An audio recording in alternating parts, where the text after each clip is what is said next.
নমস্কার, আশা করি সবাই ভালো আছেন। আজকে অকুপেশন চার্জ নিয়ে আলোচনা করব, কারণ এই নিয়ে অনেকের মনে অনেক কনফিউশন, অনেক রকম কোশ্চেন আসছে। একজন জিজ্ঞাসা করছেন যে লাইসেন্সি বা যার এগেনস্টে 2G মামলা ফাইল হয়েছে সে সেকশন 7(2) করে বা 7(1) করে কোর্টে ভাড়া জমা দিতে পারে কি না। এক্ষেত্রে আমি বলবো যে 7(1) বা 7(2) শুধুমাত্র টেনেন্টরাই করতে পারেন। প্রেমিসেস টেনেন্সি অ্যাক্টের মামলা যখন ল্যান্ডলর্ড করবেন টেনেন্টদের এগেনস্টে সেকশন 6-এর নোটিশ দিয়ে, সেই ক্ষেত্রেই একমাত্র 7(1) 7(2) অ্যাপ্লিকেশান জমা হয়।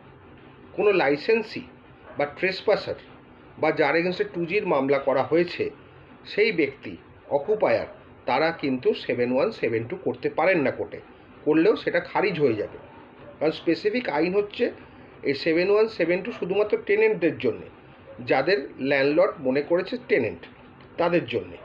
কিন্তু যারা টেনেন্ট নয়, লেসি ট্রান্সফার অফ প্রপার্টি অ্যাক্ট দিয়ে গভর্ন হচ্ছে, licensee transfer of property act দিয়ে গভর্ন হচ্ছে, এবং প্রেমিসেস টেনেন্টের মধ্যে যারা 2G দিয়ে গভর্ন হচ্ছে, এই তিন ব্যক্তি বা ট্রেসপাসার তারা কিন্তু 7(1) 7(2) কোনো বেনিফিট পাবেন না, কোনো রকমভাবে ভাড়া জমা দিতে পারবেন না।